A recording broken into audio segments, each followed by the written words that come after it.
ला ला ला ला ला ला ला ला ला ला ला ला ला। आज हम आपको गिरिजा दत्त वाजपेयी की एक बहुत पुरानी और बहुत ही मजेदार कहानी सुनाने जा रहे हैं। तो आओ सुनो कहानी पंडित और पंडितानी। पंडित जी की अवस्था करीब करीब 45 वर्ष की है और उनकी पत्नी की 20 वर्ष की। पंडित जी अंग्रेजी और संस्कृत दोनों में विद्वान हैं और कई पुस्तकें लिख चुके हैं। सप्ताह में 2-1 दिन उन्होंने समाचार पत्र और मासिक पुस्तकों के लिए लेख लिखने के लिए नियत कर लिए हैं।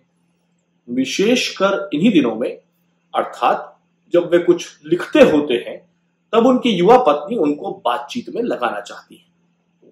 पंडितवानी स्वरूपवती हैं और कुछ पढ़ी लिखी, उम्र में बहुत कम है ही। इन सब कारणों से वाद विवाद में पंडित जी उनसे हार मानना ही अक्सर उचित समझते हैं। एक दिन का हाल सुनिए।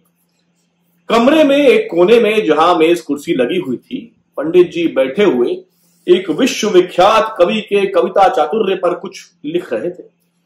थोड़ी दूर पर पंडितानी भी बैठी हुई थी, एक समाचार पत्र पढ़ रही थी। कुछ देर सन्नाटे के बाद पंडितानी अपने पति का ध्यान अपनी ओर खींचने के लिए जरा खांसी। पंडित जी ने इसकी कुछ परवाह न की और अपने काम में लगे रहे। सुना सुना। पंडित जी ने पहले सुना को तो टाल दिया, परंतु बहरे तो थे नहीं। दूसरे पर उन्हें बोलना ही पड़ा। हाँ, आज्ञा। क्या कुछ बड़े जरूरी काम में हो? नहीं नहीं, कुछ नहीं। करते हुए पंडित जी ने कहा, हमको केवल 50 पन्ने का एक लेख लिखकर आज ही रात को भेजना है, लेकिन हम ये कुछ बहुत नहीं मानते, नहीं समझते। कहो, तुम्हें क्या कहना है? इस पत्र में एक अच्छे तोते का विज्ञापन है। ये तुम्हें मालूम ही है कि तोता पालने की बहुत दिन से मेरी इच्छा है। अगर मैं ये विज्ञापन काट कर तुमको दूं, तो तुम करनैलगंज में बोस कंपनी की दुकान पर उसे दिखाओगे?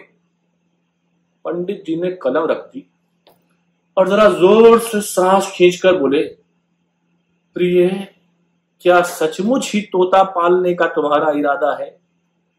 क्यों नहीं, और लोगों के पास भी तो तोते हैं भाई, और ये तोता जिसका मैं जिक्र करती हूं बोल सकता है। तो तुम बाहर होगे तो मेरे लिए एक साथी होगा। हाँ, ये तो ठीक है। मुझे विश्वास है कि मेरे ना होने पर तुम तोते के साथ जी बहला सकती हो, परंतु वो तोता मेरे किस काम का होगा, यह भी तुमने सोचा? अरे, वो तुम्हें भी प्रसन्न करेगा, नए नए ख्याल तुम उससे सीख सकोगे। जरूर, मगर जब नए नए ख्याल मेरे ध्यान में ना आवेंगे तो मैं उनके लिए बोलते हुए तोते के पास न जाने का। इतना कहकर पंडित जी फिर से लिखने में लग गए। भौं चढ़ाकर उन्होंने अपने ध्यान को कालिदास की ओर खींचने की कोशिश की। पंडित जी ने कालिदास को काव्य रस का मानो यह वाक्य लिखकर सन्नाटे में आगे लिखा, तोता समझना चाहिए। ध्यान तो प्रिया के तोते की ओर था। इस कारण पंडित जी सोता को तोता लिख गए। दोबारा पढ़ने पर ही गलती मालूम हुई।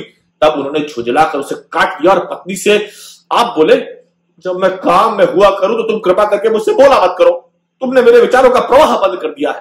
पंडितानी बोली, हाँ, हम तुमसे कुछ भी बोली और तुम्हारे विचारों का प्रवाह बंद हुआ, मगर वो प्रवाह ही कैसा जिसे तोता बंद कर दे। मैं तो उसे टपकना भी नहीं कहने की, मगर मैं अब तुमसे कभी ना बोलूंगी। अपनी शेष जिंदगी चुपचाप रहकर काटूंगी। अगर तुम ब्याह के समय मुझसे कह देते कि मैं तुमको केवल देख सकूंगी मगर तुमसे बोल ना सकूंगी, तो मुझको ये मालूम रहता कि किस बात की तुमसे आशा रख सकती हूं और किसकी नहीं। ओह, मैं मानो किसी काठ के पुतले को ब्याही गई। ये सुनकर पंडित जी मुस्कुराए और बोले, ये जवाब तो कुछ बुरा नहीं, इसमें तो तुमने क्या खूब कविता छाटी। यदि तुम इतने चिरचिरे ना होते ना, तो मैं तुम्हें ऐसी ही बातें सुनाया करती। उन्हें तुम अपने लेखों में शामिल कर लिया करते और वे तुम्हारे लेखों की शोभा बढ़ाती। परंतु मुझे तो घंटों चुपचाप बैठे रहना पड़ता है ना, जैसे मैं किसी काल कोठरी की कैदी हूं जिसे अपनी परछाई से ही बातचीत करना मना हो। प्राणाधिके, मैं तुम्हें बोलने से केवल उस समय रोकता हूं जब मैं किसी काम में लगा होता हूं। भला तुम ही सोचो कि काम और बातचीत दोनों साथ में कैसे हो सकते हैं। वाह, मैं तो उस समय भी काम कर सकती हूं जब घर भर बातचीत करते हो, 20 आदमी बोलते हो। देखो ना, मेरे साथ की 7-8 सहेलियां बातचीत करती जाती थी जब मैंने तुम्हारे लिए वो मखमली जूती तैयार की। तुम ही कहो कैसी अच्छी है। पंडित हंसकर बोले, अब हम तुम्हारे ऐसे बुद्धिमान कहां, इसीलिए तो मैं तोता पालना चाहती हूं। जब तुम मुझसे ना बोल सके हो और मुझसे भी चुपचाप बैठे ना रह जाए तो मैं तोते से बोल सकूं और तोता मुझसे बोल सके, और मुझे यह शंका ना होने लगे कि मैं गूंगी या बहरी हुई जाती हूं, जैसा कि अब कभी कभी होता है। मैं कह देता, पंडित जी ने कुछ क्रोधित होकर कहा, कि मैं अब कदापि और कोई जीव इस घर में ना लाने दूंगा। तुम्हारे पास एक कुत्ता है, एक बिल्ली है, रंगीन मछलियां हैं और कितने ही लाल हैं। इतने जानवर किसी स्त्री के लिए जो नूह की नौका में ना पली हो बस है। पंडितानी ने बड़े मधुर स्वर में कहा, देखो इस मामले में तुम बाइबल को ना घसीटो। पंडित जी ने अपने लेख को निराशा की निगाह से देखा और पंडितानी की ओर प्यार से देखकर बोले, प्रिय तनिक तो बुद्धि से काम लो, ये कमबख्त तोता तुम्हारे सर में कैसे घुसा। मेरे घर में भी एक तोता था, फिर जब मैं ऐसे घर से आई जहां तथा तोता रहा तो बिना उसके मुझसे कैसे रहा जाए। अरे भाई, जिसका ब्याह हो गया उसके लिए तोता अच्छा साथी नहीं है। क्यों? मेरे बापू तो तोते को खूब प्यार करते थे। अरे तुम्हारे बापू को शाम को अखबारों के लिए लेख ना लिखने पड़ते होंगे। नहीं, वो अपना काम दिन को ही खत्म कर डालते थे और सायंकाल भले आदमियों की तरह अपने बाल बच्चों के साथ बिताते थे। मुझे इस प्रकार कुल रात बापू की ओर घूरते हुए ना बैठे रहना होता था कि एक शब्द तक मुंह से निकलने का मुझे कष्ट ना था। हम लोग बहुत मजे में मिलजुल कर रहते थे, हम और बापू और तोता। इतना कहकर पंडितानी ने अपनी सूरत रोनी सी बनाई, जिससे पंडित जी आतुर होकर बोले, देखो आंसू ना निकालो, तुम अच्छी तरह रहो कि जो तुम इस मकान की नींव की ईंटें तक मांगो तो मैं तुम्हें लेने को तैयार हूं। मैं ईंटें नहीं मांगती, तोता मांगती हूं। पंडित जी को रोककर वो फिर बोली, तुम मेरे लिए तोता जरूर ला दो, मैं देखती रहूंगी कि वो तुम्हें दिख ना करे। अरे वो दिख तो करेगा ही ना, देखो तुमने लाल पाले हैं, मुझे कितना दिख करते हैं। तो बेचारे प्यारे प्यारे लाल ऐसी मधुर वाणी बोलते हैं, क्या उनके गाने से तुम दिख होते हो। प्रिय, उनके गाने से मेरा हर्ज नहीं, परंतु जब कभी पिंजड़े के किवाड़ खुले रह जाते हैं तो मुझे रखवाली करनी पड़ती है कि कहीं तुम्हारी बिल्ली उनका नाश्ता न कर डाले।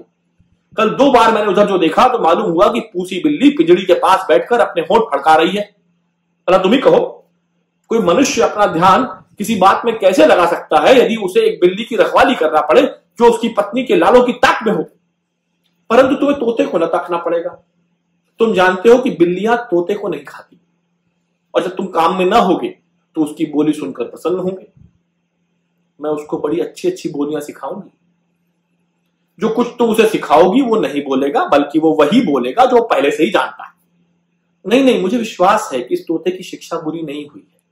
विज्ञापन में लिखा है कि वो बच्चों से मिल गया है। इसकी ये मानी है कि वो गाली गुफ्ता नहीं बकता। मेरे घर का तोता पूरा भला मानस था, उससे मेरे घर के आदमियों पर बड़ा अच्छा असर पड़ा। मेरा भाई तोते के आने से पहले तो कभी गाली वगैरह तक भी दे देता था, परंतु जब से तोता आया तब से उसने कभी वैसा नहीं किया। उसको भय था कि कहीं तोता भी वो ना बोलने लग जाए। मुझे बहुधा ख्याल हुआ है कि बोलने वाले तोते के होने से शायद तुम्हारी भी कुछ आदतें सुधर जाए। अपना ये ख्याल तो तुम एकदम दूर कर दो। घर में तोते की मौजूदगी मुझे आपे से बाहर कर देगी। जब वो चीखने लगेगा तब जाने में क्या क्या बक जाऊंगा। इसके सिवा मेरे इज्जतदार भले मानस और सीधे साधे पड़ोसियों को एक चीखते हुए तोते से बड़ी परेशानी होगी। हाँ, तुम पड़ोसियों का ख्याल कर रहे हो। तुम्हें इस बात का ख्याल नहीं कि मुझे कितना दुख है। तुम्हारा सब ध्यान गैरों की तरफ है। अच्छा, कल मैं अपने मकान के सामने वाली हवेली में कहला भेजूंगी कि वो कुत्ता ना पाले, क्योंकि वो घंटों दरवाजों पर भौंका करता है। अगर मैं तोता ना पाल सकूंगी तो वो कुत्ता भी ना पाल सकेंगे। और हाँ, पड़ोस में वैसे ही कहला भेजूंगी। अभी अभी एक बच्चा हुआ है, वो करीब रात रात भर चिल्लाता है, उसके लिए भी वैसे ही कहला भेजूंगी। अगर मैं उनके कारण तोता ना रख सकूंगी तो मेरे कारण बच्चा भी ना रखने पाएंगे। इतने पर पंडित जी ने कालिदास और उनके काव्य को हटाया और कुर्सी फेर कर वो अपनी अर्धांगिनी के सम्मुख हुई। प्रियतमे, यदि तुम बुद्धिमानी से बात करो तो मैं तुम्हारी बात सुनूंगा, वरना नहीं। भला पड़ोसी के बच्चे और तुम्हारे तोते से क्या संबंध? संबंध क्यों नहीं, खूब संबंध है। अगर मेरे कोई बच्चा हो और वो रोए तो तुम कहोगे कि तुम्हारा ध्यान भटता है, इसलिए दाई को उसे लेकर छत पर या बाहर बाजार में बैठना पड़ेगा, जिससे उसका रोना तुम्हें ना सुनाई दे। तुम्हारे लिए तो केवल एक स्थान अच्छा होगा, तुम एक कमरा किसी गूंगे बहरे के अस्पताल में ले लो।